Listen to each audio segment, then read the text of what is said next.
लता दीदी। ये कहानी है एक प्यारी सी बच्ची की जिसका नाम था लता। लता बड़े ही विनम्र स्वभाव की लड़की थी।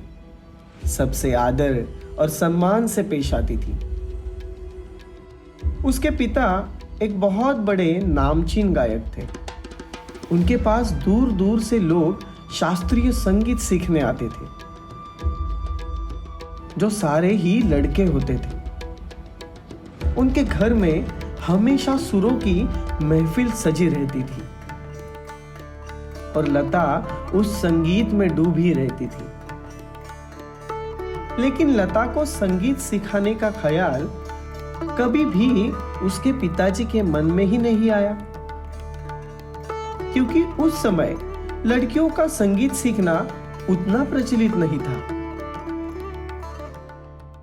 एक दिन हुआ यूं कि लता के पिता अपने शिष्य को एक राग सिखा रहे थे।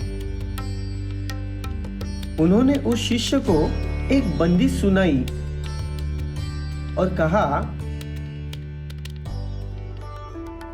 मैं एक जरूरी काम से बाहर जा रहा हूं। जब तक मैं लौट आऊं तब तक तुम ये राग, ये बंदिश दोहराते रहना, रियाज करते रहना और लौटने पर मुझे सुनाना। शिष्य ने हाँ कहा और बंदिश गाने लगा। लता के कानों पर वो बंदिश पड़ी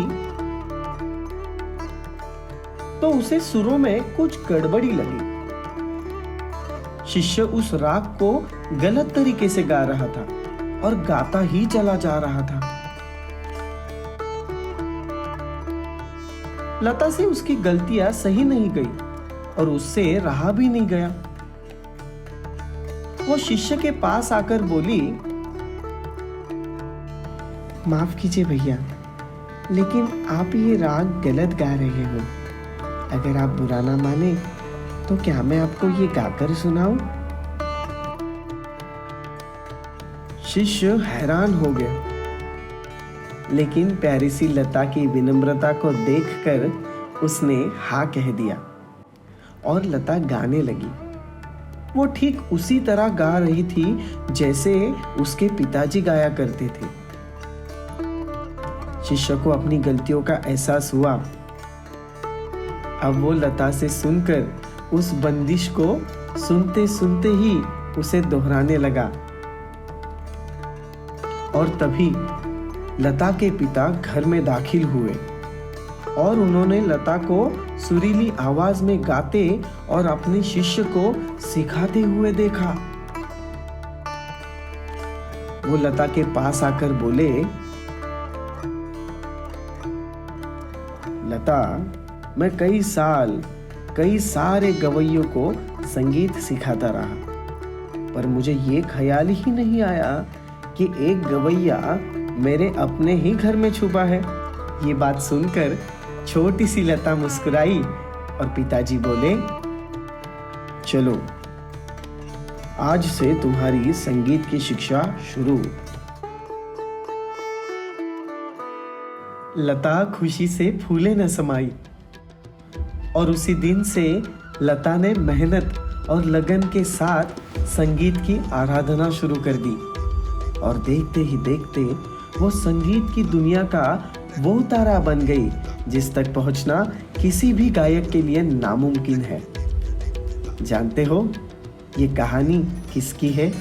ये कहानी है हमारे देश की स्वर कोकिला भारत रत्न लता मंगेशकर जी की। लता जी ने 20 से अधिक भाषाओं में तकरीबन 30,000 से ज्यादा गाने गाए और ऐसा मुकाम हासिल किया जिससे आज उनके ना होने के बाद भी उनकी आवाज अमर हो चुकी है और सारी दुनिया उनके आवाज की दीवानी है।